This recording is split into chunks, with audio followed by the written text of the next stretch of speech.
Question number 10, prove that cos alpha plus beta is equal to cos alpha cos beta minus sin alpha sin beta. तो यहाँ हम diagram बनाएंगे। First of all ये मेरे पास x axis होगा और ये मेरे पास होगा y एक्सिस, x एक्सिस, और ये आपके पास होगा y एक्सिस,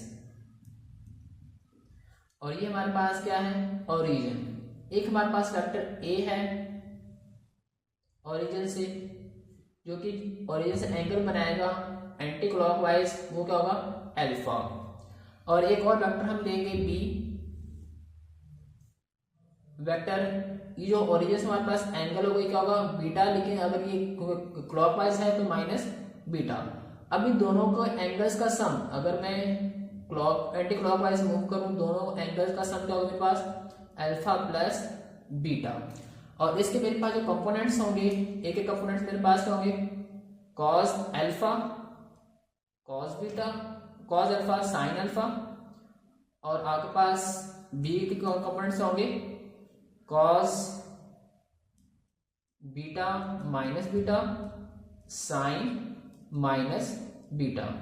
तो हमारे पास ये दो वेक्टर्स हैं। फर्स्ट लेट के मेरे पास लेट एक वेक्टर ए है जिसके मेरे पास कंपोनेंट्स क्या हैं, cos alpha i plus cos sine alpha sine alpha j. और एक आपके पास वेक्टर है बी जिसके कंपोनेंट्स मेरे पास cos minus beta i plus sine minus beta j. और हमें पता है हमारे पास कॉस में अगर नेगेटिव एंगल हो क्या आ जाएगा, पॉजिटिव हो जाएगा। मीन्स अगर मेरे पास कॉस नेगेटिव थीटा किसके बराबर आएगा, पॉजिटिव कॉस ऑफ थीटा के, क्योंकि नेगेटिव थीटा आएगा फोर्थ क्वाड्रेंट के अंदर, और फोर्थ क्वाड्रेंट के अंदर मेरे पास कॉस क्या होता है, पॉजिटिव होता है। लेकिन sine negative theta fourth quadrant में साइन क्या होता है, नेगेटिव, तो start minus sine of theta. तो हम इसको यूज करेंगे इस रिजल्ट को यहाँ पर। तो मेरे पास बी वेक्टर क्या होगा, cos beta i minus sine beta j. अब हमारे पास हमें पता है, एज वी नो डैट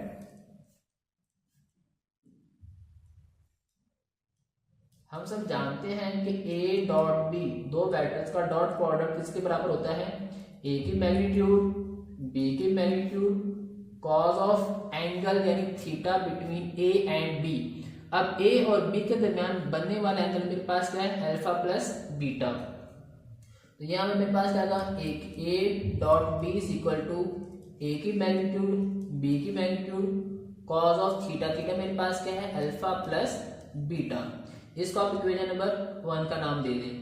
अब मुझे इसमें क्या चाहिए, a और b का डॉट प्रोडक्ट चाहिए, a की मैग्नीट्यूड चाहिए, b की मैग्नीट्यूड चाहिए।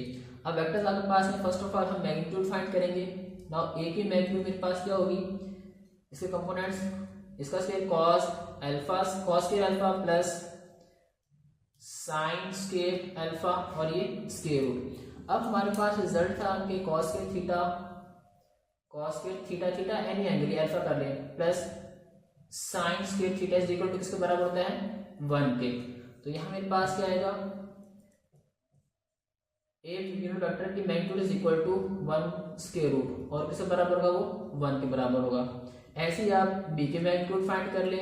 b के मेरे पास कंपोनेंट्स क्या हैं, cos square beta plus square आगे पॉजिटिव क्या होगा मेरे पास, साइन स्क्वायर बीटा के, और cos square plus sine square किसके बराबर होगा, 1 के। Square root 1 is equal to 1। तो मेरे पास a और b की जो मैग्नीट्यूड है वो क्या आ गई, 1 1। अब आपने क्या फाइंड करना है, a और b की डॉट प्रोडक्ट। तो सिंपल आपके पास vector a dot vector b is equal to, a आपके पास क्या था, cos alpha i plus sine alpha j, dot b आपके पास क्या था, cos beta i minus sine beta j. अब आई से मल्टीप्लाई होगा और जे से मल्टीप्लाई होगा। तो आपके पास क्या होगा, ये cos alpha cos beta cos alpha cos beta plus sine alpha, यहाँ आपके पास plus minus minus sine alpha sine of beta, I dot I is equal to 1 होता है, वो हमने लिखा नहीं यहाँ पे। तो ए डॉट बी मेरे पास क्या आ गया, cos alpha cos beta minus sine alpha sine beta. इन सारी वैल्यूज को क्या करेंगे हम इक्वेशन नंबर 1 के अंदर पुट करेंगे। नाउ फ्रॉम इक्वेशन नंबर 1, अब इक्वेशन नंबर 1 मेरे पास क्या थी, A dot B is equal to A की मैग्नीट्यूड बी की magnitude cos of alpha plus beta. तो ए डॉट बी किसके बराबर है, cos alpha cos beta minus sine alpha sine of beta is equal to A की magnitude 1 थी, B की magnitude 1 थी, cos of alpha plus beta. तो आपके पास क्या होगा, ये cos alpha cos beta minus sine alpha sine beta is equal to cos of alpha plus beta. आप इसको ऐसे लिख सकते हैं कि कॉस अल्फा प्लस बीटा पहले is equal to cos alpha cos beta minus sine alpha sine of beta, और यही हमने शो करना था, hence proved. Question number 11, prove that in any triangle A B C first part B is equal to C cos A plus A cos C. अब हम एक diagram बनाएंगे, उसी डायग्राम की मदद से हमारे पास 4 पार्ट्स हमको सॉल्व करेंगे। तो यहाँ आपके पास एक ट्राइंगल है, ये आपके पास इस तरह ट्राइंगल बनानी है आपने, इसको आप इस तरफ इंक्रीज, इसको आप इस तरफ इंक्रीज कर दें। तो यहाँ मेरे पास इसको आप कहते हैं, मेरे पास ये बी है, ये सॉरी ए बी, और ये क्या हुई सी। ए के सामने वाली साइड मेरे पास स्मॉल ए होगी, बी के सामने मेरे पास स्मॉल बी, और सी के सामने वाले साइड मेरे पास सॉरी स्मॉल सी होगी। अब यहाँ बनने वाला एंगल सी है, तो ये मेरे पास क्या होगा, एंगल बनेगा पाई माइनस सी। अगर यहाँ बनने वाला एंगल मेरे पास क्या होगा, एल ए होगा, तो यहाँ बनने वाला एंगल मेरे पास क्या होगा, पाई माइनस ए। और ऐसे आपके पास यहाँ पर बनने वाला एंगल वो क्या होगा, पाई माइनस कैपिटल बी। अब हमें पता है कि हमारे पास कोई भी ट्राइंगल हो उसकी साइड का सम किसके बराबर होता है, 0 के इक्वल होता है। As we no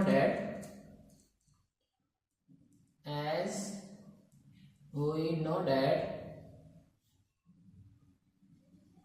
sum of sides of triangle means a plus b plus c is equal to किसका होगा, 0 के इक्वल होगा। अब हमने शो क्या करना है, b को आप यहीं पे रहने देंगे, बाकी a और c को उस तरफ लेके जाएंगे, उस तरफ लेके जाएंगे मेरे पास क्या आएगा, negative a negative c।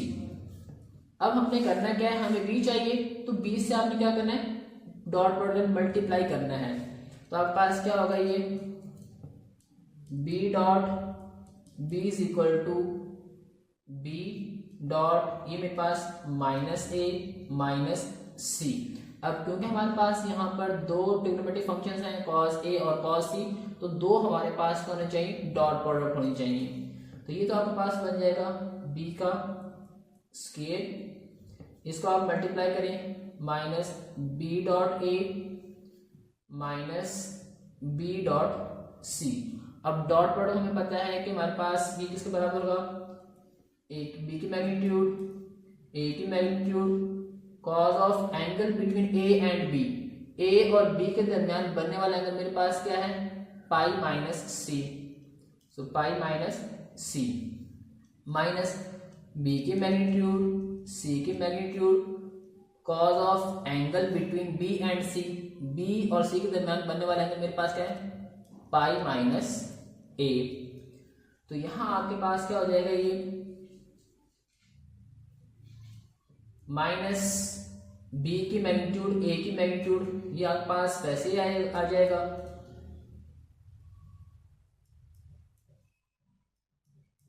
Cos of इस पाई को आप लिख सकते हैं 90 मल्टीप्लाई बाय 2 माइनस सी। ऐसे मेरे पास B C cos of 90 multiply by 2 minus A.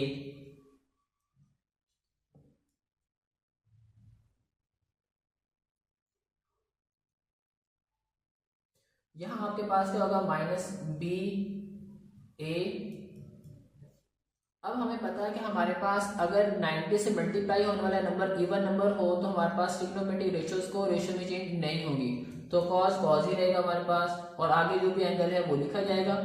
अब 9 ये मेरे पास क्या है 180 में से माइनस करेंगे तो हम सेकंड क्वाड्रेंट के अंदर आएंगे, और सेकंड क्वाड्रेंट में मेरे पास कॉस क्या होता है नेगेटिव होता है।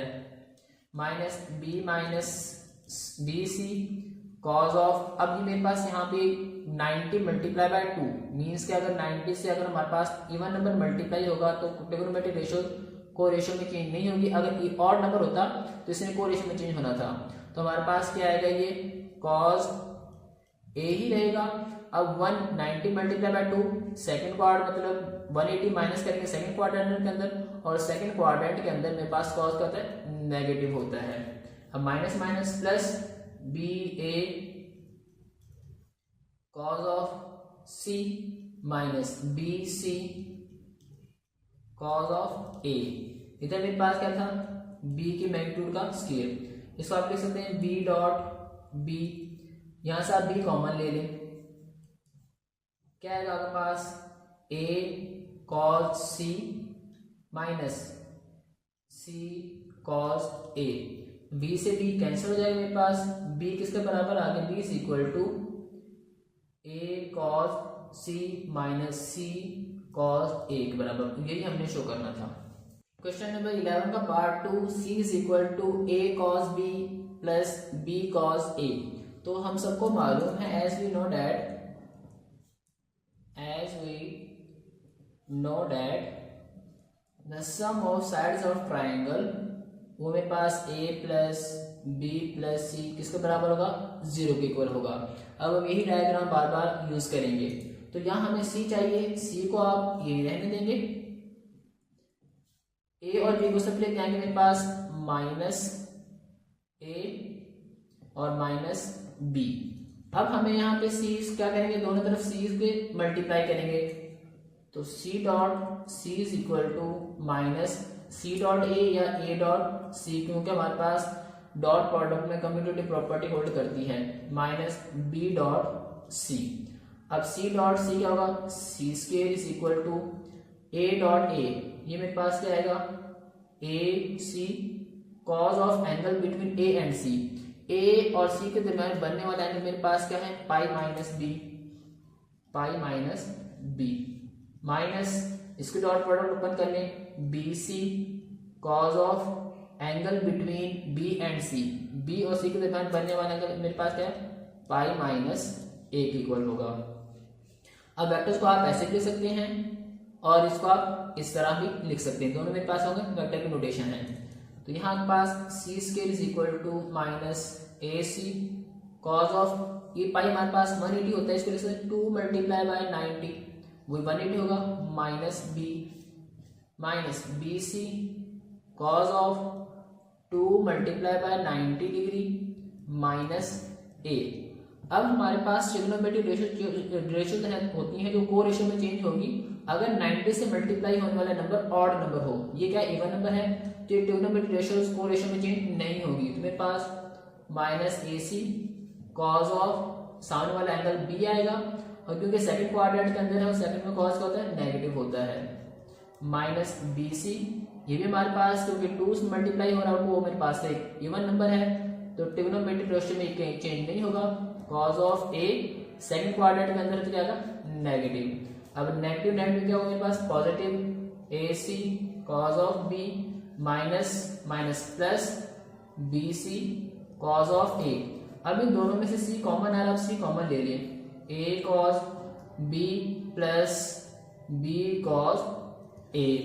अब इधर मेरे पास है सी स्क्वायर, इस सी को इधर डिवाइड कर दें, C square over C is equal to A cos B plus B cos of A. तो ये कैंसिल हो जाएगा मेरे पास, सी इज इक्वल टू क्या आ गया A cos B plus B cos A, और यही हमने शो करना था, हैंस प्रूव्ड।